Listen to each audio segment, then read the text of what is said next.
읽겠습니다. 열왕기상 18장 16절에서 18절 말씀입니다.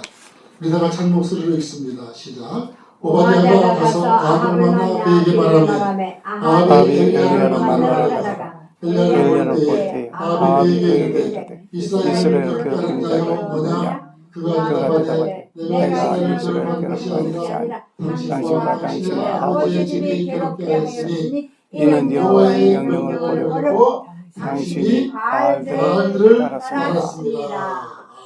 아멘. 이상열 목사님 나오셔서 엘리야에 대해서 말씀 전하십니다. 세상에는 신앙 밖에서도 우리가 감사해야 할 사람들이 많이 있습니다. 그 중에서 전기를 발명한 에디슨을 빼놓을 수가 없습니다. 이 세상은 전기로 돌아간다고 해도 과언이 아닌데 만약 전기가 없었다면 어떻게 되었을까요? 그리고 자동차를 발명한 헨리 포드, 전화를 발명한 알렉산더 그레이엄 벨, 비행기를 발명한 라이트 형제, 마취제를 발견한 제임스 심슨 등 셀 수 없을 정도로 많습니다. 이런 사람들의 수고와 헌신으로 우리는 편리하게 살아가고 있지만 그들의 수고와 헌신을 기억하는 사람은 거의 없다고 하는 말입니다.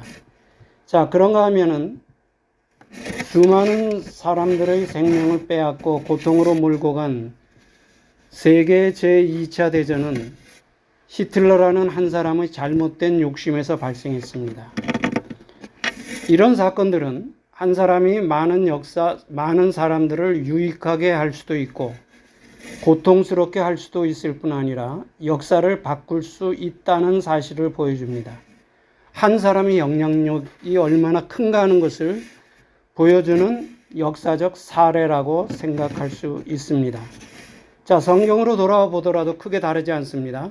성경에서도 한 사람 또는 하나의 중요성을 특별히 강조하고 있습니다. 그런데 대부분의 교인들이 착각하는 것이 있죠. 그것은 하나님은 큰 것과 많은 것을 통해서 그 뜻을 이루어 가신다고 하는 착각입니다. 그러나 성경을 읽어보면 반드시 그런 것은 아니라는 사실을 발견할 수 있습니다. 사도행전 14장 22절 이새의 아들 다윗을 만나니 내 마음에 합한 사람이라 내 뜻을 이루게 하리라 하는 말씀과 같이 하나님의 마음에 합한 헌신된 한 사람, 헌신된 한 교회를 찾고 계신다는 것을 우리는 볼 수가 있습니다. 하나님은 숫자를 통해서 일하시는 분은 아니라는 사실이죠. 노아, 아브라함, 모세, 기드온과 300용사, 다윗, 베드로와 12제자, 사도 바울 등 헌신된 한 사람이나 소수의 무리를 통해서 일하셨음을 볼 수가 있습니다. 오늘부터 앞으로 7주일 동안에 걸쳐 살펴볼 엘리야도 당시 이스라엘이 많은 선지자들 중에 특별하게 쓰임받았던 한 사람이었습니다. 엘리야 당시 이스라엘의 왕은 아합이었습니다. 아합의 아버지 오므리는 시므리 왕의 군대 장관으로 있다가 구테타를 일으켜 시므리 왕을 죽이고 왕이 되었던 사람입니다. 그렇지만 왕이 된 후에 외교를 잘하여 이스라엘을 정치적으로 경제적으로 안정되게 만들었습니다. 아합은 아버지의 이러한 치세 위에 왕이 되었다는 것을 볼 수가 있습니다. 자, 그러나 정치적, 경제적인 부분 못지않게 중요한 부분이 영적인 부분인데 엘리야 당시 이스라엘의 영적 부분은 이스라엘 역사에서 가장 밑바닥까지 떨어졌던 시대였다는 사실입니다. 이런 모습을 통해서 볼 때 정치적, 경제적인 문제와 영적인 문제는 반대일 수도 있다는 것을 알 수가 있습니다. 이스라엘을 신정국가라고 말합니다. 신정국가에서 왕의 위치는 하나님의 대리자였습니다. 아합도 이 사실을 분명히 알고 있었을 것입니다. 그럼에도 불구하고 하나님 앞에서 성실하게 행하였던 다윗의 길로 행한 것이 아니라 우상 숭배의 상징이었던 여로보암의 길로 행하였던 것을 볼 수 있습니다. 하나님을 향한 바른 신앙과 우상을 향한 잘못된 신앙이 서로 섞이는 것을 혼합주의라고 하는데 하나님은 이 혼합주의를 철저하게 금하고 계십니다. 그럼에도 불구하고 아합은 바알 신전의 여사제였던 이세벨을 아내로 맞아들여 예루살렘에 바알 신전을 세웠을 뿐 아니라 백성들로 하여금 우상 숭배의 죄악에 빠져들게 만들었던 장본인이었다는 사실입니다. 오래전에 한국 경성남도의 어느 시 행사에서 시장이 다음과 같이 축사하는 것을 보았습니다. 끝으로 시민 여러분과 여러분들의 가정에 예수님의 사랑과 부처님의 자비와 공자님의 가호가 함께 있기를 바랍니다. 한국 사람이면 대부분 예수님과 부처님과 공자님 중에 한쪽에 연관되어 있을 것이라고 생각한 것 같습니다. 이거 혼합주의죠. 이스라엘 역사에서 가장 타락하였던 시대였기 때문에 상대적으로 큰 능력이 필요하였습니다. 이때 하나님은 엘리야를 부르셨습니다. 그래서 엘리야를 가르쳐 캄캄한 시대에 샛별과 같이 나타난 불의 선지자라고 부릅니다. 열왕기상 17장 1절에 보면은 엘리야가 아합에게 경고한 내용이 나옵니다.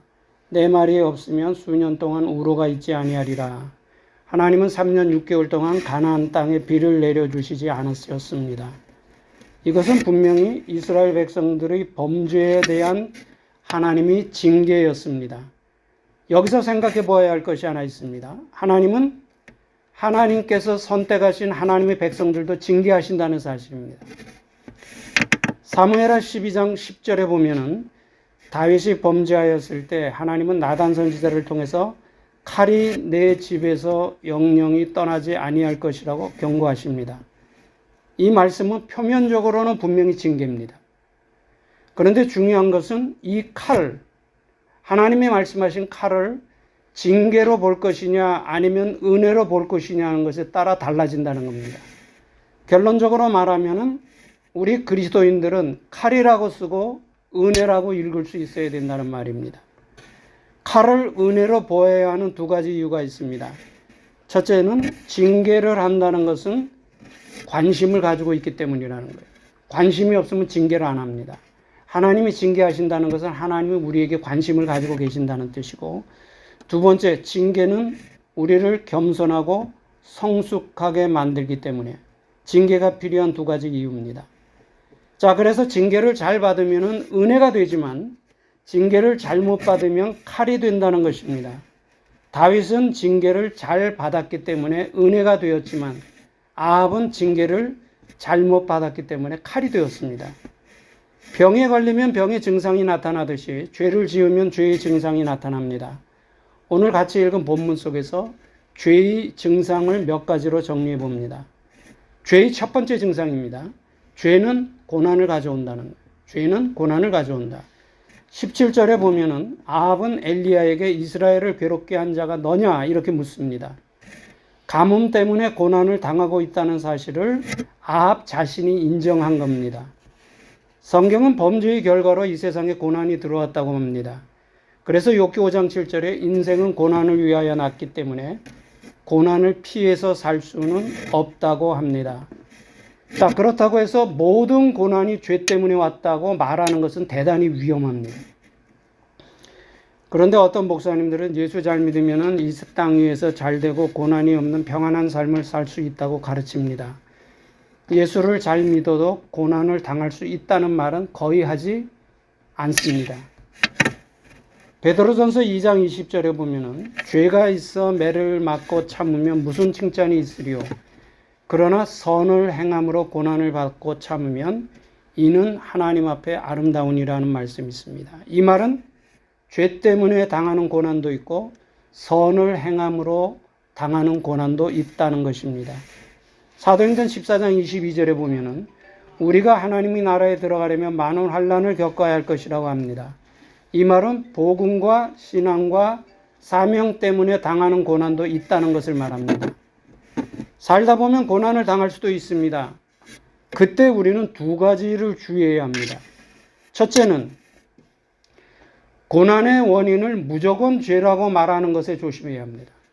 고난의 원인은 무조건 죄라고 말하는 것에 조심해야 합니다. 고난의 원인이 죄 때문일 수 있고 자기 실수 때문일 수 있고 자기 경험이 부족하기 때문일 수도 있고 자기가 판단을 잘못했기 때문일 수도 있고 선을 행함 때문일 수도 있고 신앙과 복음 그리고 사명 때문일 수도 있다는 겁니다. 그런데 이런 이유 때문에 당하는 고난을 무조건 죄 때문이라고 말하는 목회자 교인들이 생각보다 많다는 거예요. 고난을 당하면 회개하라 이렇게 다그칩니다.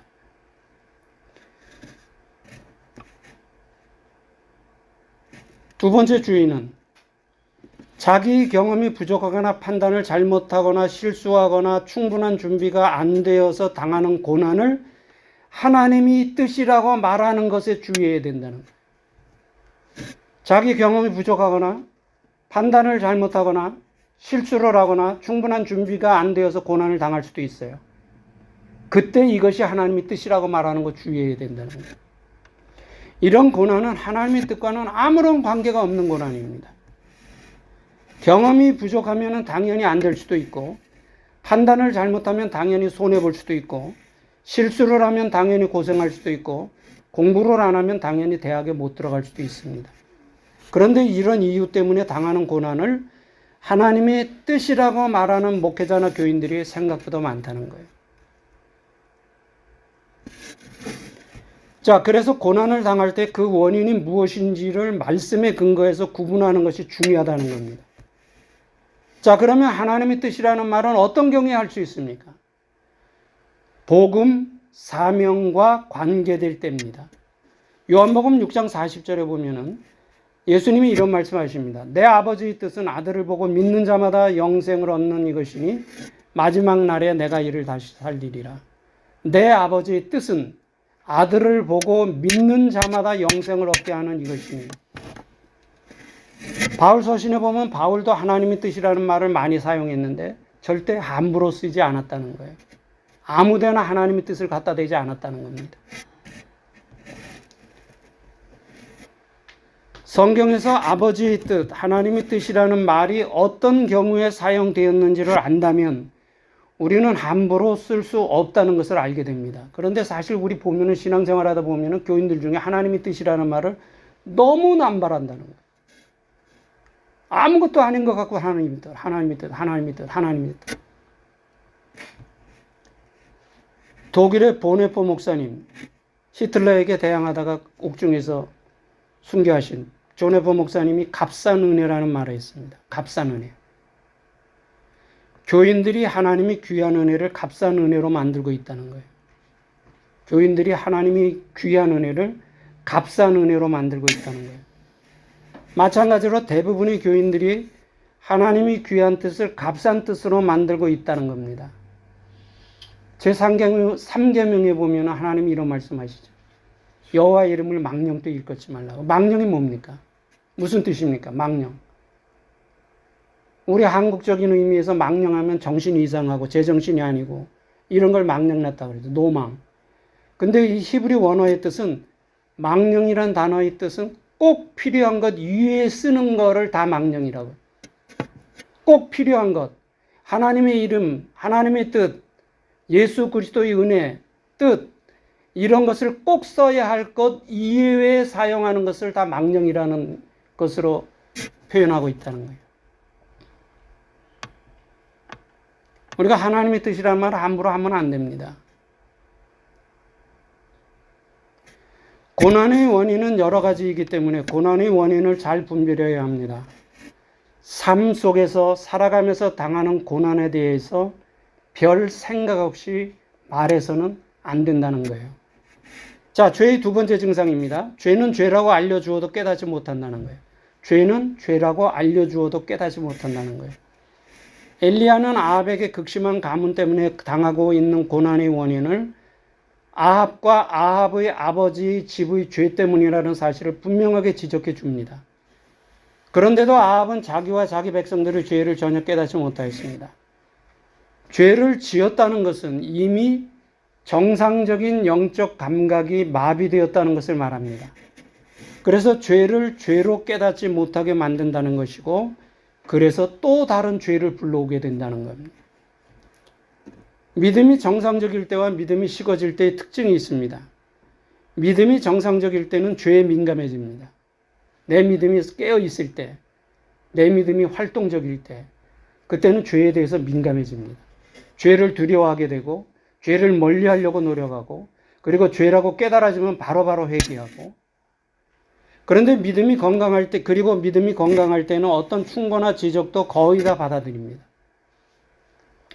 그런데 믿음에 문제가 생겼을 때에는 죄에 대하여 둔감해질 뿐 아니라 죄에 대한 두려움이 없어지고 대담해진다는 거예요. 그리고 아주 적은 지적이나 책망도 받아들이지 못하고 반항하게 됩니다. 믿음이 식어질 때 나타나는 특징이에요.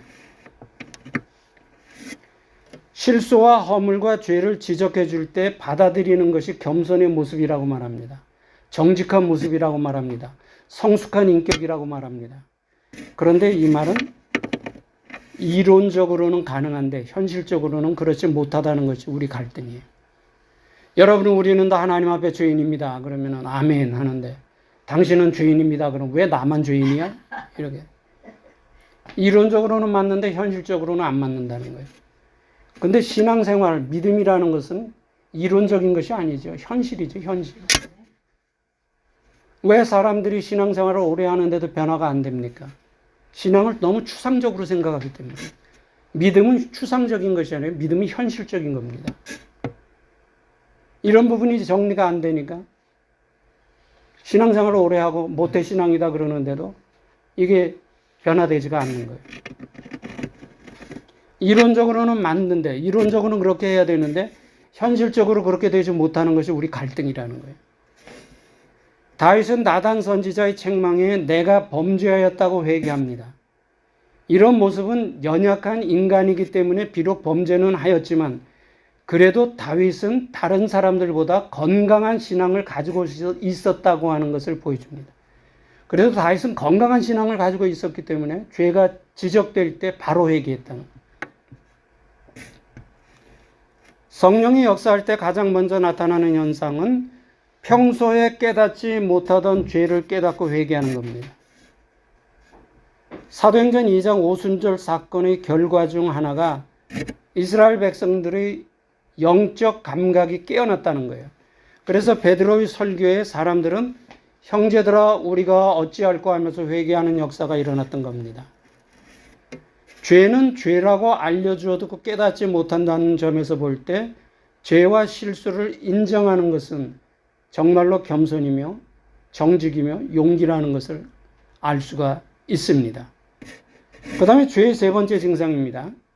죄는 자기 죄 때문에 오는 고난의 책임을 다른 사람에게 전가하는 대담성을 보인다는 거예요.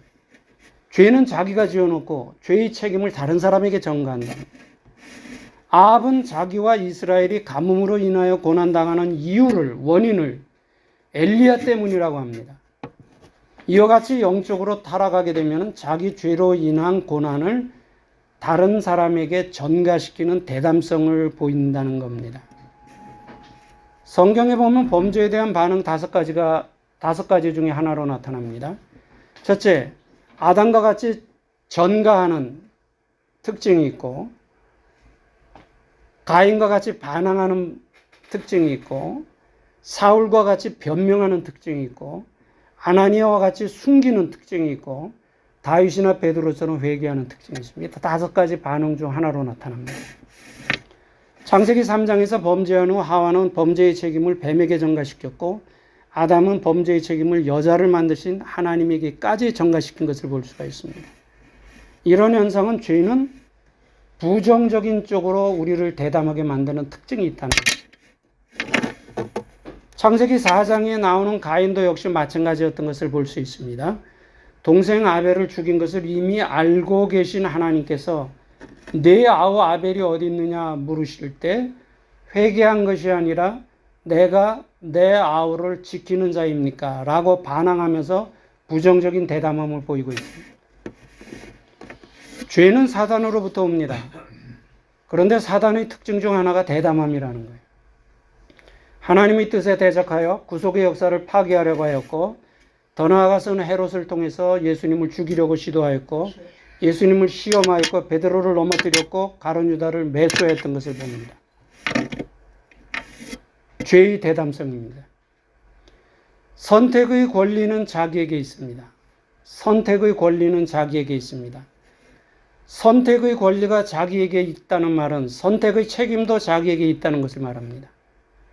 그런데 죄를 지었다는 말은 죄를 선택했다는 의미입니다. 그래서 죄를 선택한 것에 대한 책임도 자신에게 있습니다. 그런데 죄는 자기가 지은 죄의 책임을 다른 사람 때문이라고 전가하는 반응을 보인다는 겁니다. 자, 그리고 죄의 네 번째 증상입니다. 죄는 하나님의 말씀을 버리게 한다는 거예요. 다시 말하면 하나님의 말씀에 불순종하는 행위는 결과적으로 하나님의 말씀을 버리는 행위와 동일하다는 것입니다.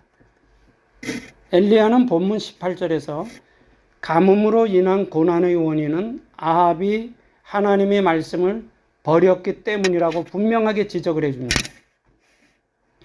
사무엘상 15장에 보면 하나님은 이스라엘 백성들이 아말렉과 전쟁을 하러 나가기 전에 사울에게 어떤 전리품도 취하지 말고 진멸할 것을 명령하십니다. 그럼에도 사울은 좋은 가축들을 진멸하지 않고 가지고 돌아왔죠. 그래서 사무엘이 물었습니다. 이게 무슨 소리냐 하니까 사울은 이렇게 대답을 합니다. 변명이죠. 하나님께 제사를 드리기 위해서 가져온 거라고. 이때 사무엘이 사울에게 왕이 여호와의 말씀을 버렸으므로 여호와도 왕을 버려 이스라엘이 왕이 되지 못하게 하실 것이라고 책망을 합니다. 죄의 세 가지 특징이 있죠. 죄의 세 가지 특징을 삼불이라고 하는데 불신앙, 불순종, 불충성. 근데 이 세 가지 죄의 특징이 공통 분모가 있습니다. 그것은 하나님의 말씀을 버리는 행위래요. 하나님의 말씀을 버리는 것. 피조물인 인간이 창조주이신 하나님의 말씀을 버리는 행위는 교만한 행위에서 나오죠. 교만에서 나옵니다. 그런데도 죄는 하나님의 말씀을 버리는 행위를 조금도 두려움이나 망설임이 없이 대담하게 행하게 만든다는 것입니다. 이 죄의 특징이에요. 그 다음에 죄의 다섯 번째 증상. 죄는 바알, 즉 우상을 따라가게 한다는 거예요. 하나님께서 이스라엘 백성들을 애굽의 압박으로부터 해방시키시고 약속하셨던 가나안에 들이시기 전에 모세에게 하신 말씀이 있습니다. 민수기 33장 35절에 보면은 너희가 만일 그 땅의 원주민을 너희 앞에서 몰아내지 아니하면 너희가 남겨둔 자들이 너희 눈에 가시와 너희 옆구리에 찌르는 것이 되어 너희가 거주하는 땅에서 너희를 괴롭게 할 것이라. 그것은 가나안 땅에 살고 있던 이방 민족을 몰아내라는 명령이었습니다. 그런데 이스라엘 백성들은 하나님의 명령을 온전히 지키지 못하죠. 그 역사가 지금까지 계속되지 않습니까? 자, 그러면 하나님께서 왜 가나안 이방 민족을 쫓아내라고 하셨을까요? 하나님은 가나안에 한 국가를 세우실 계획을 가지고 계셨습니다. 그런데 이방 민족들을 그대로 둔 상태에서 이스라엘 백성들이 가나안에 들어가면 이방 민족들과 같은 죄에 물들게 될 것을 염려하셨습니다. 그래서 하나님은 하나님의 백성들을 가나안 민족들의 죄로부터 보호하시기 위하여 다 쫓아내라고 하신 건데 이스라엘 백성들을 하지 못하고 섞여버립니다. 거짓 우상인 바알을 따라갔죠. 그 결과 가나안의 대표적 우상이었던 바알과 아세라 우상이 이스라엘의 역사에 깊숙이 개입되었고 결국은 우상 때문에 나라가 멸망당하는 수모를 경험하게 됩니다. 하나님께서 모세를 통하여 주신 십계명을 영원법이라고 부릅니다. 그런데 그 십계명의 핵심 사상이 있습니다. 십계명의 정신이 있어요. 그 정신이 뭡니까? 구별입니다. 구별. 자, 예를 들어 1계명은 하나님과 우상의 구별이고 2계명은 하나님께 드리는 예배와 우상에게 바치는 예배의 구별, 3계명은 하나님의 이름과 우상의 이름의 구별이고 4계명은 하나님의 날과 일반적인 날과의 구별이라고 말할 수가 있습니다. 그런데 이스라엘 백성들은 하나님과 바알을 전혀 구별하지 못하였다는 겁니다. 물론 옛날 엘리야의 시대와 오늘 우리가 살아가는 시대는 너무나 다릅니다. 그렇지만 그 시대나 오늘의 시대에 하나님의 백성들이 지켜야 할 신앙의 기본적인 원리는 다르지 않다는 거예요.